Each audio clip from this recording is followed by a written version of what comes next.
وَكُلِّيَّةُ الشَّرْطِيَّةِ أَن يَكُونَ التَّالِي لَازِمًا أَوْ مُعَانِدًا لِلْمُقَدَّمِ عَلَى جَمِيعِ الْأَوْضَاعِ الَّتِي يُمْكِنُ حُصُولُهُ مَعَهَا۔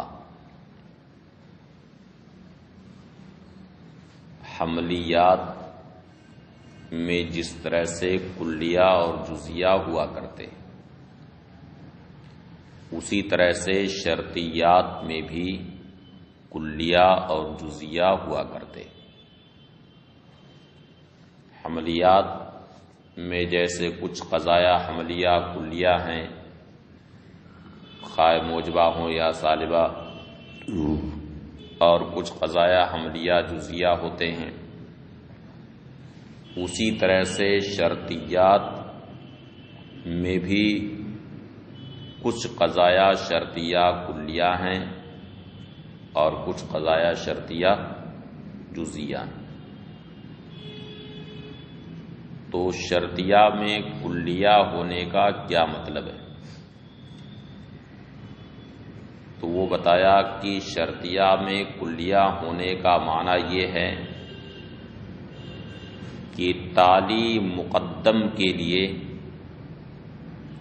تمام وضعوں پر، یعنی مقدم کی جتنی وضعیں ہیں، جتنے اس کے احوال ہیں، سارے احوال میں تالی مقدم کے لیے لازم ہو، اگر وہ شرطیہ لزومیہ متصلہ لزومیہ،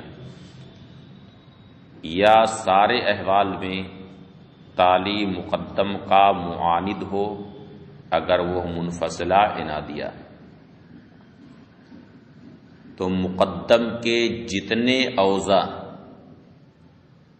اوضاع وضعن کی جمع جس کا معنی حالت، جتنے بھی اس کے احوال ہیں، جتنی بھی اس کی حالت، جیسے انسان کے بہت سارے احوال ہیں، انسان کی بہت ساری وضع ہے نا، بہت ساری وضع۔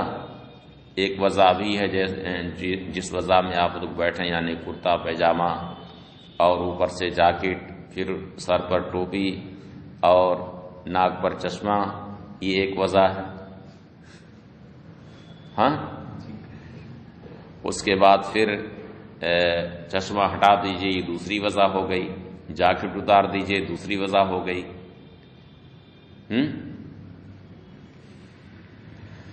اور ابھی جیسے ضیاء المصطفیٰ بیٹھا، اس کی ایک وضع ہوئی، اور ہمارے پیچھے یہ دوڑتا ہوا ہانفتا ہوا ہے آیا، یہ ایک اس کی وضع ہوئی۔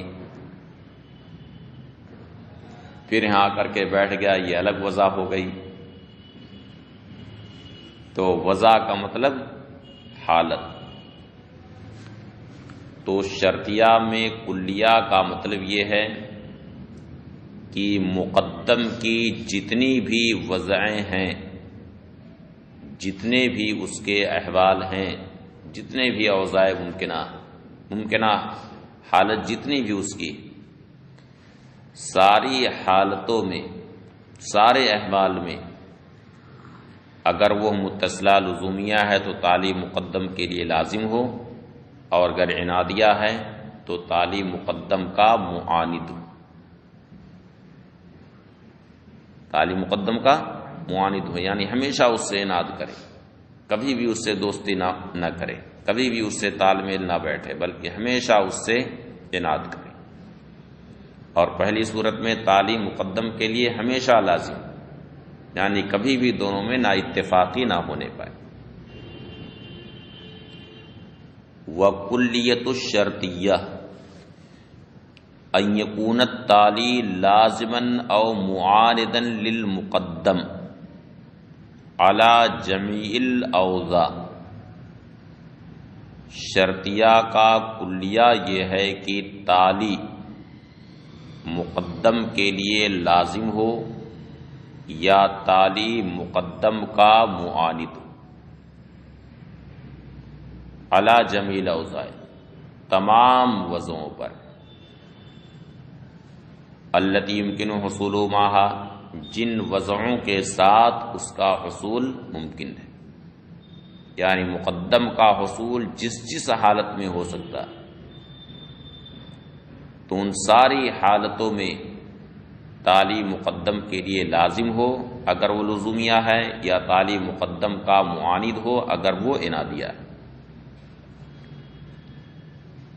اب وہ تمام اوضاع کیا ہیں؟ وَهِيَ الْأَوْضَاعُ الَّتِي تحصل له بسبب اقتران الامور التي يمكن اجتماعها معه، یہ وہ اوضاع، یہ وہ احوال جو مقدم کو حاصل ہوتے ہیں ان امور کے اقتران کے سبب، ان امور کے اقتران کے سبب جن امور کا اجتماع مقدم کے ساتھ ممکن ہوتا ہے، جن امور کا اجتماع مقدم کے ساتھ ممکن ہے ان تمام امور کی اقتران کے سبب جو وضعیں اس کے لیے حاصل ہوتی ہیں وہ ساری وضعیں مراد۔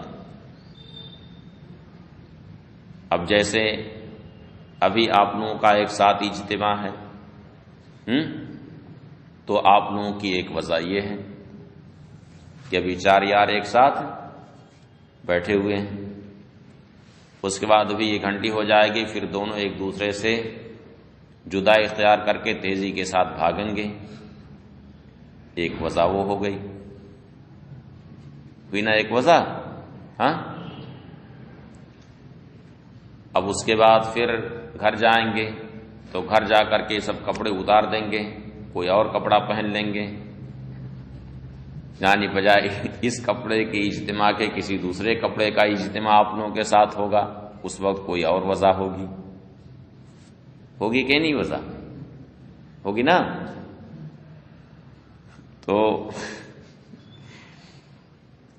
جن امور کا اجتماع مقدم کے ساتھ ممکن ہے ان امور کی اقتران کے سبب جو مقدم کی حالت ہوتی ہے، جو اس کی وجہ ہوتی ہے، وہی اوضاع یہاں پر مراد ہے۔ والجزئیہ ان یکون کذالک علی بعض هذه الاوضاع، جزیہ یہ ہے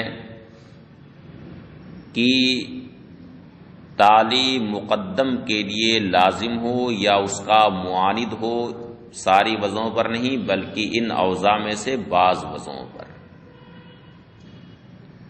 والمخصوصہ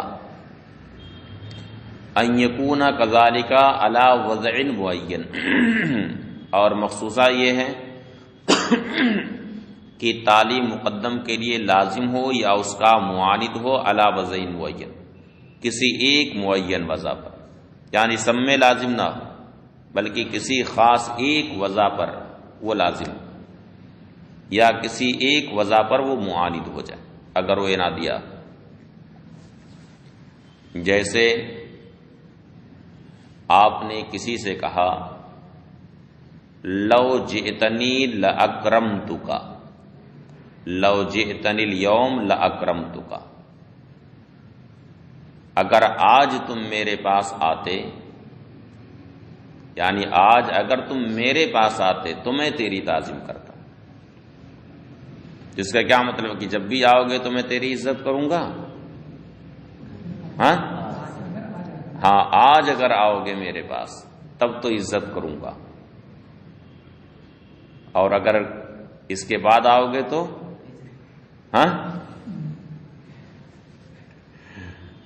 تو دروازے سے بھگا دوں گا۔ تو کیا کہا ہے کہ لو جئتنی اليوم لاکرمتک، اگر تم میرے پاس آج آتے تو میں تیری تعظیم کرتا۔ تو یہاں پر اکرام یہ اس کے آنے کے لیے لازم ہے، مگر کیا ساری حالت میں؟ بلکہ ایک مخصوص حالت، وہ یہ کہ آج تم میرے پاس آؤ، تو اسے مخصوصہ کہتے ہیں۔ وَسُورُ الْمُوجِبَةِ الْكُلِّيَّةِ، اب جس طرح سے قضایہ حملیہ میں موجبہ کلیہ کا سور ہے، موجبہ جزیہ کا بھی سور ہے، اسی طرح سالبہ کلیہ اور سالبہ جزیہ کا بھی سور ہے، ٹھیک اسی طرح سے یہاں پر بھی یہ چاروں قضایہ متحقق ہوتے ہیں، موجبہ کلیہ، موجبہ جزیہ، سالبہ کلیہ اور سالبہ جزیہ۔ تو اب کس کا کیا سور ہے اس کو بیان کرتے ہیں۔ یہ بھی ایک وضع ہوئی۔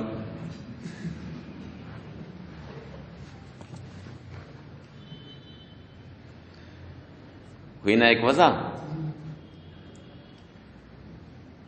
وسور الموجبۃ الکلیۃ فی المتصلہ، اور متصلہ میں موجبہ کلیہ کا سور کلما، مہما اور متى،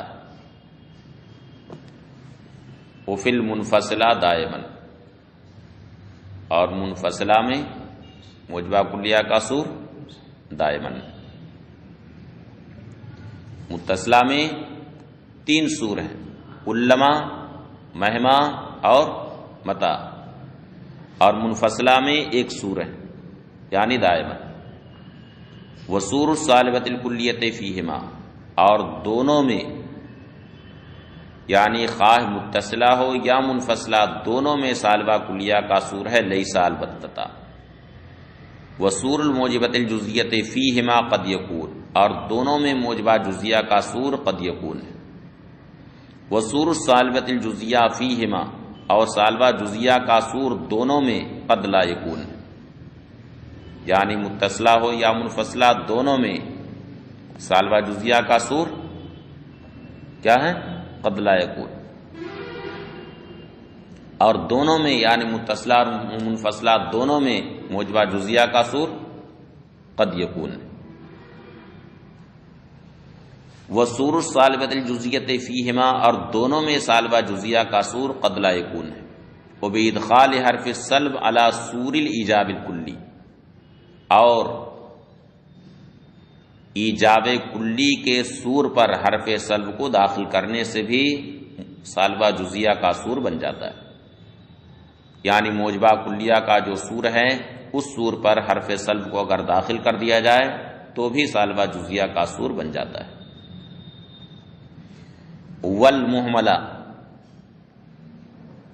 باطلاق لفظ لو و ان، اور اگر لو اور ان اور اذا کو مطلق رکھا جائے تو یہ اس وقت قضیہ محملہ بن جاتا ہے متصلہ میں، اور منفصلہ میں اما اور او۔ والمحملہ باطلاق لفظ لو و ان و اذا فی المتصلہ، اور قضیہ محملہ اس میں بنتا ہے لفظ لو، ان اور اذا کو مطلق رکھنے سے متصلہ میں، و اما و او فی المنفصلہ، اور منفصلہ میں اما اور او سے۔ اقول کما ان القضیۃ الحملیہ تنقسم الی محصورہ و محملہ و مخصوصہ، جس طرح سے قضیہ حملیہ منقسم ہوتا ہے محصورہ، محملہ اور مخصوصہ کی طرف، کذالک الشرطیہ منقسمۃ الیہ، اسی طرح سے شرطیہ بھی اقسام کی طرف منقسم ہوتا ہے۔ وَكَمَا أَنَّ كُلِّيَّةَ الْحَمْلِيَّةِ لَيْسَتْ بِحَسْبِ كُلِّيَّةِ الْمَوْضُوعِ وَالْمَحْمُولِ بل بِاعْتِبَارِ كُلِّيَّةِ الْحُكْمِ، اور جس طرح سے قضیہ حملیہ میں کلیہ ہونے کا مدار موضوع اور محمول کے کلی ہونے پر نہیں ہے، کہ موضوع اگر کلی ہے تو حملیہ کلیہ ہو جائے گا، یا موضوع اگر جزئی ہے تو حملیہ جزیہ ہو جائے گا، یا محمول اگر کلی ہے تو کلیہ ہو جائے گا، بلکہ قضایہ حملیہ میں کلیت کا دار و مدار حکم کی کلیت پر ہے۔ کس پر ہے دار و مدار؟ حکم کی کلیت پر۔ یعنی حکم اگر کلی ہوگا تو قضیہ حملیہ کلیہ ہوگا، اور حکم اگر جزئی ہے تو قضیہ حملیہ کیا ہو جائے گا؟ جزیہ ہو جائے گا۔ ٹھیک اسی طرح سے قضیہ شرطیہ میں بھی کلیہ ہونے کا مدار مقدم کے کلی ہونے پر نہیں ہے بلکہ حکم کی کلیت پر ہے۔ اگر حکم کلیت کا ہے تو کلیہ ہوگا، اور اگر وہ حکم جزئی ہے تو قضیہ جزیہ ہوگا۔ وَكَمَا أَنَّ كُلِّيَّةَ الْحَمْلِيَّةِ لَيْسَتْ بِحَسْبِ كُلِّيَّةِ الْمَوْضُوعِ وَالْمَحْمُولِ، اور جس طرح سے حملیہ کا کلیہ موضوع اور محمول کی کلیت کے اعتبار سے نہیں ہے بل باعتبار کلیت الحکم، بلکہ کس اعتبار سے ہے؟ حکم کی کلیت کے اعتبار سے۔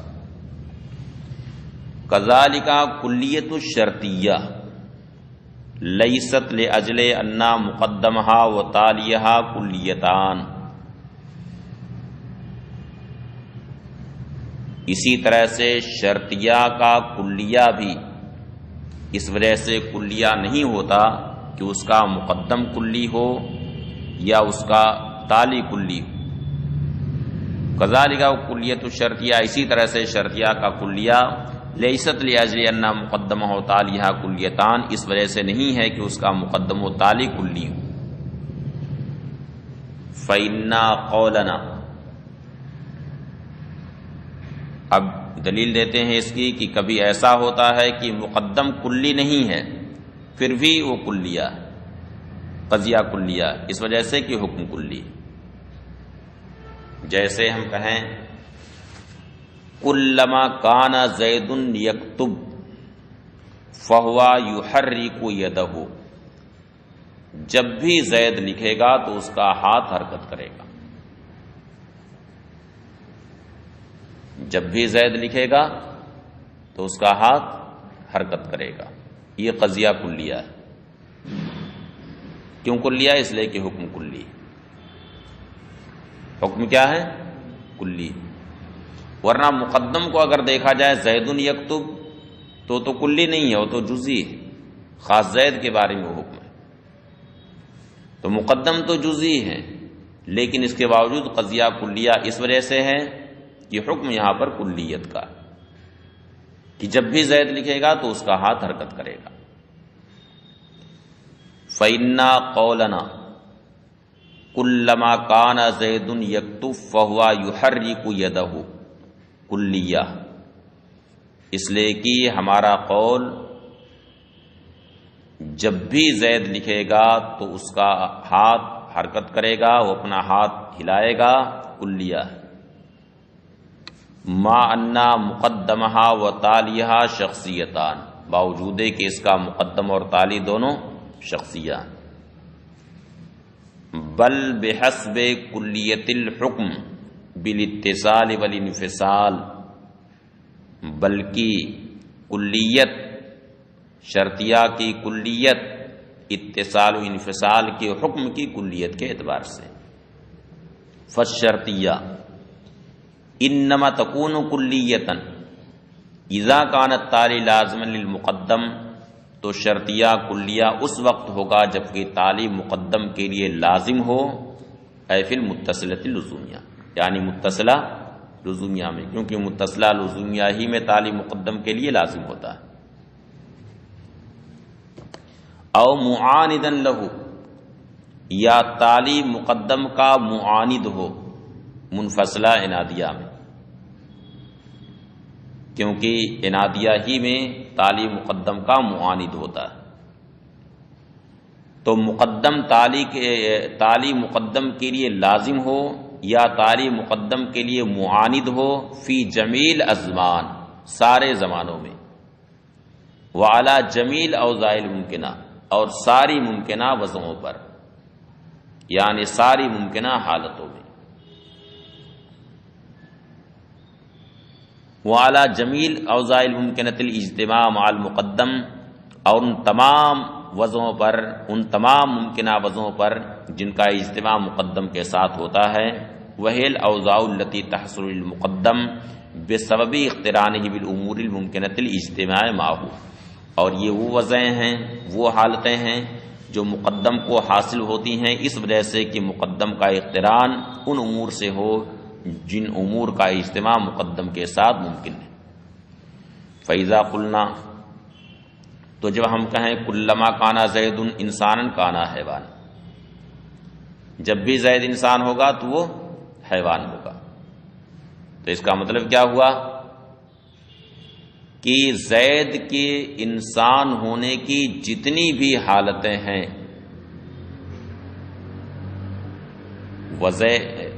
یعنی زید کی جتنی بھی حالتیں، ساری حالتوں میں جب بھی ساری حالتوں میں وہ حیوان ہوگا۔ زید کی جتنی بھی حالتیں ہیں، وضع یعنی انسانیت کی جتنی بھی حالتیں، انسان ہونے کی جتنی بھی حالت ہے، سب میں وہ کیا ہے؟ حیوان۔ انسان ہونے کی جتنی بھی حالت ہے، یعنی کرتے پیجامے کی صورت میں انسان ہو، یا کرتا پیجامے سے باہر ہو کر کے انسان ہو، جتنی بھی انسانیت کی وجہ ہے، کھا رہا تو بھی انسان ہے، پانی پی رہا تو بھی انسان ہے، دوڑ رہا تو بھی انسان ہے، اور درسگاہ سے بھاگ کر کے گھر چلا جائے تو بھی انسان ہے، سب میں انسان ہے۔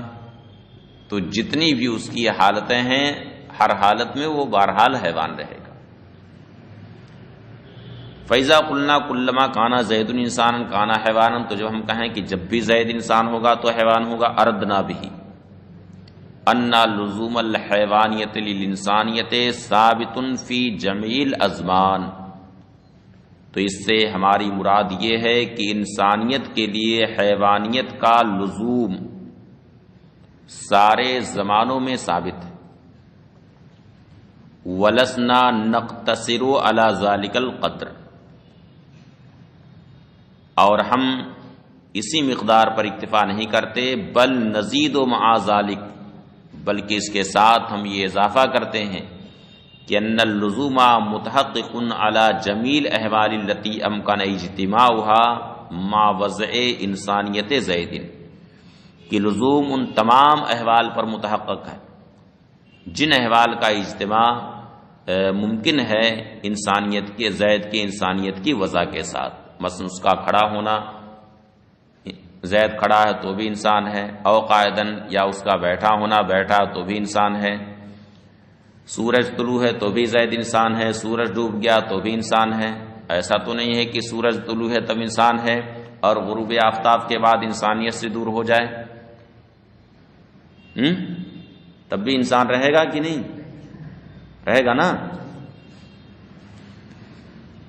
اسی طرح سے او کون الحمار ناحقا، یعنی گدھا بول رہا تو بھی انسان ہے، گدھا نہیں بول رہا تو بھی انسان ہے، سب میں انسان ہے نا۔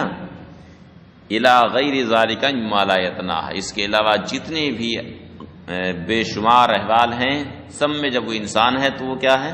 حیوان۔ سمجھ گئے؟ وَإِنَّمَا اعْتُبِرَ، گھڑی دیکھنا شروع کر دیا، بھاگنا ہے کیا؟ وَإِنَّمَا اعْتُبِرَ فِي الْأَوْضَاعِ أَن تَكُونَ مُمْكِنَةَ الْإِجْتِمَاعِ لِأَنَّهُ لَوْ اعْتُبِرَ جَمِيعُ الْأَوْضَاعِ مُطْلَقًا سواء كانت ممکنۃ الاجتماع او لا تکون۔ چلو اچھا، اب یہاں سے بحث تھوڑی آگے تک جا رہی ہے، چلو اب یہاں سے کل پڑھنا، جب گھڑی دیکھنا شروع کر دیا ہے